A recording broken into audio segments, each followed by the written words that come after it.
Welcome back to another episode of Georgia Forages, the digital series. My name is Dr. Lisa Baxter, and I'm your University of Georgia State Forage Extension Specialist. Today we're going to learn how to use a grazing stick to make forage management decisions and predict the amount of available forage.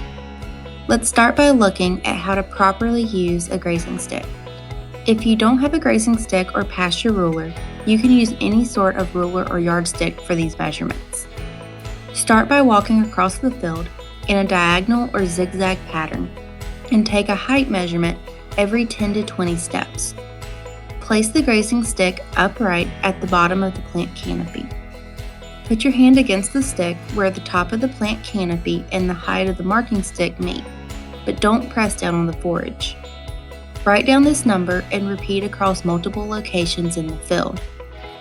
To minimize error or bias, be sure to take readings at consistent spacings across the field, such as every 10th or 20th step, to avoid selecting only tall spots or areas just inside of a gateway.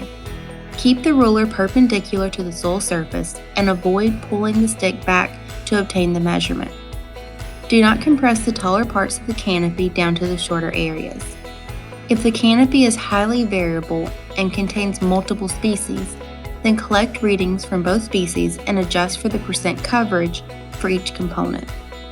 If you encounter lodging in mature stands, you can straighten the plants up, but do not pull or stretch the plants to their full height, as this can cause a lot of error.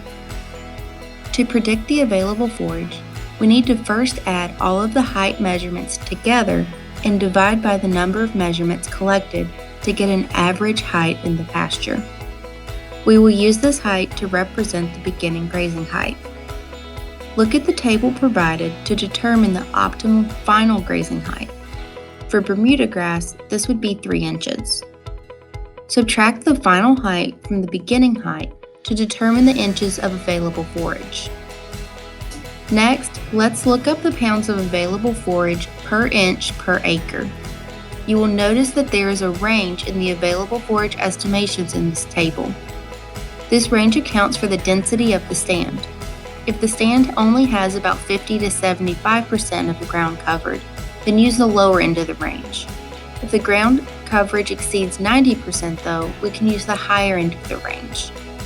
Multiply the pounds of available forage per inch per acre by the number of inches to get the pounds of available forage per acre. Let's try a few examples. In this Bermuda grass stand, the average height was approximately 18 inches. When we subtract the final grazing height of 3 inches from 18 inches, we get 15 inches of available forage. Bermuda grass has, on average, 260 pounds of forage per inch per acre, but can range from 150 to 500 pounds. We are just going to use the average for our calculations today. So if we multiply 15 inches by 260 pounds per inch, then we have 3,900 pounds of available forage per acre. This alfalfa dominant stand is about 11 inches tall. Ideally, we would have about 4 inches of residual forage left after grazing the alfalfa. So here we have 7 inches of available forage. From the table, we see that an alfalfa or alfalfa grass mixture has 225 pounds of forage per inch per acre.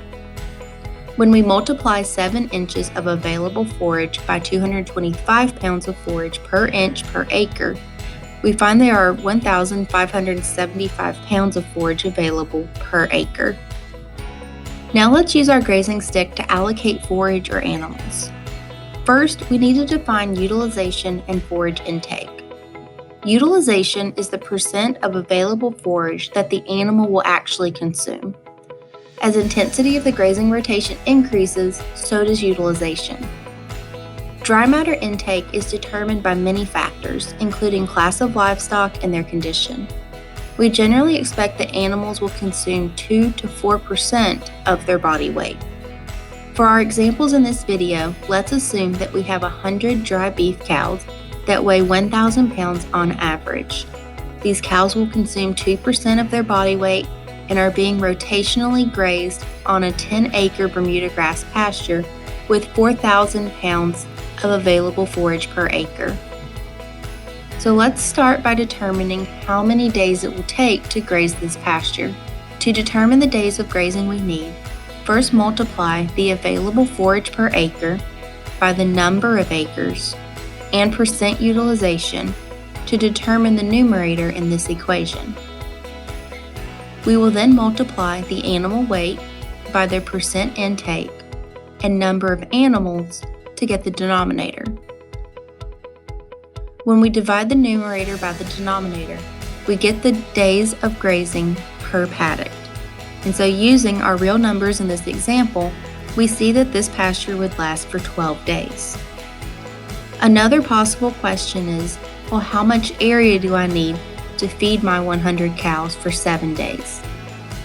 To determine the number of acres required, multiply the average animal weight by the percent intake, number of animals, and days of grazing. We'll then divide this number by the product of available forage and percent utilization. Using our numbers in this example, we need 5.8 acres to hold these 100 cows for 7 days.